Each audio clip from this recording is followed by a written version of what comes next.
So straight away we must confront the elephant in the room, and that is, like, there are 2 Twilight cards. Unfortunately, you'll never get 007, as it was really the first PR card, and most likely there was probably only less than maybe 100 copies of this card. This was handed out at conventions and events and prizes, and they go for extreme amounts of money. You can clearly see this card's been through the wars, and the reason being is this collection of cards initially began with my daughter, and when she was about 3.5, almost 4 years old, we started collecting these cards seriously. But I had bought a few beforehand, and I was trying to introduce her into kind of hobbies I had during the 1980s, and that was collecting cards and stickers. But obviously, because she was so young, she would end up like just trashing most of the cards. Now, I did talk about fakes in the SGR 2 video, and pretty much the same thing applies. The only additional thing I'd also say is, like, look out for the eyelashes of the ponies. There's one thing you have to be aware of, is that in Moon 1, or the first 10-yuan box set, SGRs were the top tier. There were no SC cards. This didn't happen until Moon 2.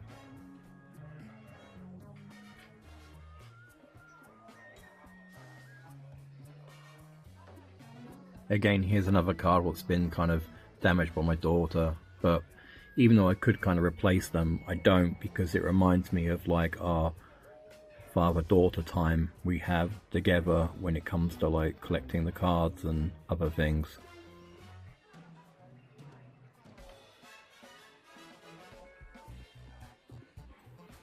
Getting hold of these cards is getting harder and harder.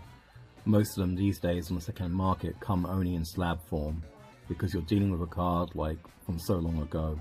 And also during that time, you have to remember, like, you had first of all Rainbow 1, and then you had Moon 2, and a lot of things, as you know, like globally, happened during that time.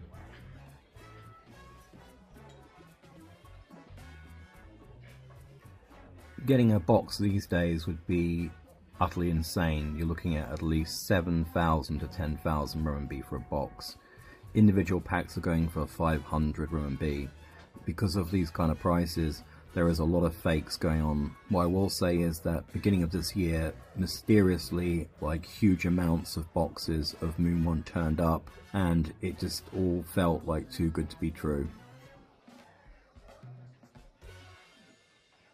That's not to say you can find a steal.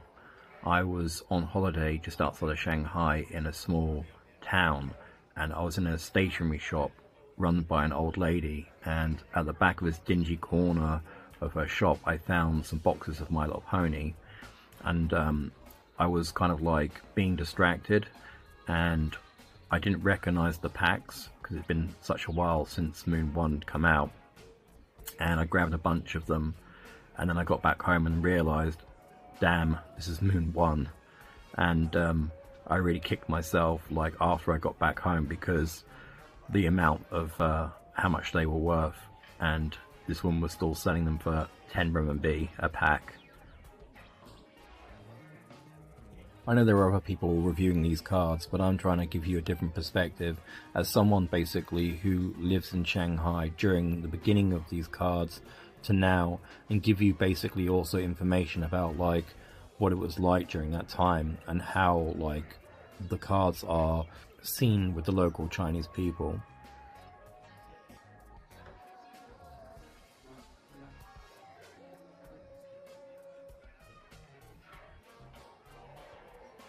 I'm sure you've heard the words, "This is the way."